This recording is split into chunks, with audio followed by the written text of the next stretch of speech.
Hi everyone, I hope you're doing well. My name's Govinda and today I'm going to be reading the Goodreads 2023 Best Books of the Year. Okay, so hear me out a little bit on this one, hear me out a little bit. It is the 3rd of January 2024. I had the idea to do this video back in 2023, but everything just got away with me at the end of the year. So I'm doing it now, which the purpose of this video was I was looking back on my reading for the year and noticed I don't really read that many like new releases every year. Like sometimes like I will find out like a book series or an author that I like has a new release like years later. Like it's happened with American Royals, which is a book series that I've read and love. That has 2 new releases. I found out yesterday. And those releases were from last year and this year. So it is kind of a mess. So yeah, I really wanted to read 2 Goodreads award winners from last year, but it didn't work out. So I'm doing it now. Okay, so the first book I'm reading is Yellowface by R.F. Kuang. And this has been a book cover I've seen everywhere in 2023. And I've seen a lot of people reading it. Some people, just looking for my Goodreads, some people are really loving it. The majority of people are loving it. But some people have like different opinions, which I guess happens with any kind of book. But I'm not gonna lie. I started this yesterday. I'm already halfway through it. I am loving this. Like, this is already a 5 stars for me. Like, regardless now. Firstly, it's so easy to read. It's very fast paced as well, very thought provoking, very interesting, kind of like meta in the way that like when I watch Real Housewives and they talk about the fact that they're on a show, I'm kind of like, what's going on here? But I'm loving it so far. Like I said, very thought provoking, very interesting. I've never read a book that really kind of goes down this avenue. It's about an author. And it talks a lot about the world of publishing and just like the greater book world, which is very interesting. It references Goodreads. It actually references Goodreads. I think the book in the book wins a Goodreads award. Like this book has won the award for best fiction. So yeah, I'm projecting, we don't know yet, but I think I'll finish it today. And honestly, I'm at the point now where it's teasing going down a particular avenue and I really hope it does. But honestly, this one, there's a reason why I can see it won best fiction, because it is honestly such an amazing book. Okay, so the next book is Wayward by Amelia Hart. Now, I'm not gonna lie, I've not heard a ton about this book. I've probably heard it here and there in people's booktube videos, but not like seen that cover a ton like I did with Yellowface. However, this won the award for best historical fiction, and that's like one of my favorite genres. But what really got me, and I will not be able to find it, is it follows 3 women in the same family through different time periods. So like descendants, like grandma, mother, daughter kind of vibe. And I love that. And it's got a magic system and I'm really looking forward to that. But yeah, like I said, at the moment I'm just reading Yellowface, so I'll be on the edge of my seat until the end of that. But yeah, like I said, I'm really loving it so far. So let's see what it has in store. Hiya! So I've had a really productive day today. I walked to the gym, went to the gym. Then I went to a coffee shop after the gym with the aim of doing work, but honestly, I couldn't do it because I'm such a people watcher that there were so many people in the cafe shop. I was like, is there going to be enough seats for everyone? I'm at a 2-person like desk right now, and like people are looking at me, and I just couldn't do it. And I was people watching, I was like, oh my god, what is she doing? What is he doing? So I couldn't do it. But I came back home. I was so tired after the gym. It's the first time I've been to the gym in ages, and I was just like, girl, I can't take it no more. So I came back home. I finished Yellowface. So 5 days into January, 5 days into the new year, I've read a book. Wow. Look at me ahead of my Goodreads schedule. Wow. Okay, so here are my thoughts and opinions, right? As I said when I last checked in, I thought it was gonna like go down a particular angle. It didn't. It didn't. And I think one of my toxic traits when it comes to reading is like, let's say it's like a mystery kind of whodunit vibe, which this kind of ended up being. I have like what I want in my head, and if that doesn't happen, I'm like upset. And I think that's very toxic because then I'm just kind of leading myself up for failure a little bit. And this outcome that I wanted was highly unlikely. I'm not going to spoil it for anyone, but it wasn't. I mean, it really wasn't going to happen in a realistic world. But I wanted it to happen, so when it didn't happen, I was mad. And that's just not good. That's not good for me. It's not good for my expectations. So I ended up giving it 5 stars because after it finished, I realised that I was like, oh, should I give it 4? Should I give it 5? I'm not sure. And like, listen, in a world where I give decimal placements, I'm sure I could give this a 4.95 and be done with my day. But have I given books, like if I look across like the portfolio of my ratings, have I given books ratings where like they've been given a 4 stars but they're not comparable to this book? Yes. Have I given books 5 stars before which are not comparable to this book either? Yes. So I ended up giving this a 5 stars, basically, is what I'm trying to say. I would recommend it. I would definitely recommend it. It just goes through so many things that I think are just so interesting to know about, but then also interesting to read about. So yeah, I really loved it. I am now reading Wayward. I've just started it, and it is referencing one of my favourite classic bits of literature. I love Macbeth by Shakespeare. Didn't know his name for a second then. Shakespeare. And when I was in school, we did about it quite a bit. I just loved the whole thing. I loved everything. I particularly like the witches at the beginning and all the kind of hints they drop and all the like the foreshadowing that goes along with it. So yeah, that's what it's referenced at the beginning in the first chapter. I'm very excited to see how that goes. But I'm gonna carry on my productive day, get some work done, get some things done. I spilt my Stanley Cup in my Telfar bag. Thank God none of my journals are actually ruined. Slave me. Because like the outside pages got a bit ruined and I was like, oh, it's going to be like in the inside. Fine in the inside. I put it on here as well, so we're all good to go. So yeah, I'm going to get some work done, listen to the audiobook of Wayward, and then go from there and see what it's saying. Shall I make a prediction? I predict that I'm going to give this a 4 stars.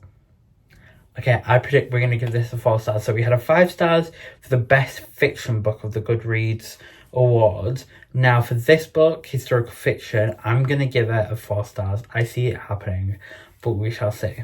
Bye. Hi everyone, it's been a couple of days since I last checked in. Yes, I have just woke up. I am in my silk pyjamas. I am living life. I'm loving life. So it's been a couple of days since I last checked in. Wayward is going okay for me. How about that? It's just okay so far. The 3 timeline things were very interesting at the beginning. Like 3 timelines were like really giving at the beginning. It was just adding to the intrigue, keeping me on my toes. But now I'm slightly bored because I feel like the whole point of the 3 timelines is to kind of discover how they all like line up, but I am missing like a purpose with this, right? So it's very much reading like, okay, we're gonna read until the end and we're gonna see how everything lines up, and I think one of the characters in the present day will like realize everything as well as we realize everything, and that's very interesting. But I'm missing like an overwhelming kind of purpose and direction with this book, which makes it kind of hard to read because I am now, I'd say more than halfway through, and I'm still feeling a little bit bored. I have been feeling bored with this book quite a bit. It's not a bad book, but I was kind of like wondering to DNF it or not, because I was like, this could, if I'm not careful, put me in a reading slump, because how like uninspired I'm feeling. So yeah, I am ready to kind of finish this book. I think at the end it'll be a 3 stars. Also, another thing is it's a book about witches, but then at the same time, I don't feel like it's going into that for me as much as it could do.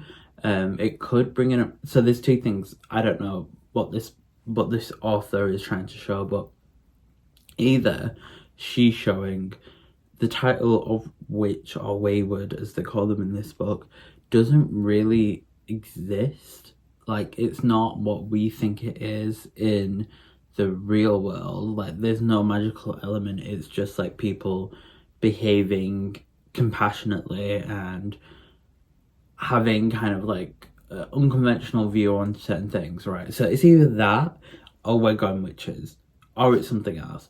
And I'm kind of finding it hard to define where we're going with that. But yeah, I just, through lack of direction, I am not really bonding with this book. But I'm going to read it anyway. It's very interesting. Like I said, I've always kind of wanted to read a book that kind of goes through this. Like, on paper, it is my book, but I don't know why I'm just not merging with it. But I think probably in my head I'll end up giving it a 3 stars, which is above average. Like, it's a really good rating for a book, so that's great.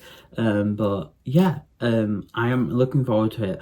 There are 3 timelines, so you've got Violet, Alba, and Kate. I'm really looking forward to seeing how Kate and Violet's stories wrap up. And then I am looking forward, because it all seems to be working towards this ending where everything kind of makes sense. I'm really looking forward to the ending. I'm really looking forward to see how everything turns out, but then also how Kate, who is kind of going on that journey with us of like discovering everything, how everything goes with Kate. That's what I'm looking forward to as well. So yeah, I will see you guys soon. Like I said, I'm halfway through it, so maybe I'll finish it today or tomorrow, but I'll definitely finish it this week. So yeah, speak to you guys later. Hi guys, I am a little bit peeved off at the moment. So it's the same day, it's just the afternoon, and I feel like I'm on a cooking show. But okay, so I am close to finishing Wayward. I'm listening to the audiobook, I'm listening to it on Spotify, and it's not going well, because anyway, I'm reading it, I'm kind of liking it, I'm going through it. I knew I was going to finish today. I was like, I'm going to finish it today. And then I go into the Spotify app, press play. You have run out of hours. What does that mean? What does that mean? I've listened to audiobooks on Spotify before, and they'll let you finish a book at least. They'll say, oh, finish this book. What do you mean? I got no more hours this month. It's January 9th. So now I have to buy the book on Audible or buy it physically. What does this mean? What do you mean, Spotify? I don't know what to do. I think I might obviously buy the book now on Audible, but yeah, that was not what I was hoping for. Not what I wanted, not what I was hoping for, but we move regardless. So yeah, if I want to get it finished this month, I'm gonna buy it. So see you guys later. Hi everyone, so I just finished Wayward. With the Spotify thing, you can buy more hours, so I bought some more hours just to finish this audiobook. In the end, okay, I ended up really liking it. So kind of in that middle bit, like I was saying constantly, like I was like, I feel like this is gonna get really good in the end, but for now I just can't. And it literally did that, because obviously the whole point of these 3 storylines is to keep you going until the end where it all makes sense. And even though that's an exciting prospect for some, for me it became a little bit tiresome. But in the end, everything connected. I know I was previously saying where I was like, oh, I don't know what the author's trying to say about witches or waywards, as she likes to call it, what point she's trying to make. And I think it's a very interesting point that she does make, for me, my interpretation, because I don't think she's trying to say anything about witches or what they are, what they aren't. I literally think she's trying to make a point about women and how men historically and even to this day, treat them like shit, and how it's all about like female empowerment. At least that's what I thought, and about the generational female empowerment. I don't know if that makes sense, but I hope it does. So in the end, I was like, kind of, when I got to the end bit, I was kind of like, this is a 4 stars, but in the end I settled for a 3.5 stars. So overall, I don't know if this video started off with like a hypothesis, but with the Goodreads Choice Awards, I think it's a really fun thing to do. I mean, personally myself, when it comes to the end of the year and these awards come on Goodreads, I don't know if I read too many like new releases for me to actually have read most of the nominees or the award winners, but I think it's a really fun way to kind of see what's out there. Not everyone reads everything that comes out, or just period everything, and I think it's good because you get to see as like a whole what people are enjoying reading wise and how it might be different from your reading that year. So yeah, it was really enlightening, and I just really enjoyed kind of seeing what's out there and reading more of it. So it's definitely something that I will be doing next year going forward, just checking out what's on the nominations, reading them, seeing if I like them, because this video has given me 2 books that I liked, but also I did a video where I tried to read like a 5-star book, and my first book that I picked up was a 5 stars, and that was an author, that was nominated for a Choice Awards on Goodreads. So I guess it is very insightful because, I mean, it is a pick and mix, but the books on there for the majority are amazing. So yeah, I really enjoyed making this video and reading these books. I definitely recommend both of them. They're very good. As always, please do like, comment and subscribe. But for now, bye.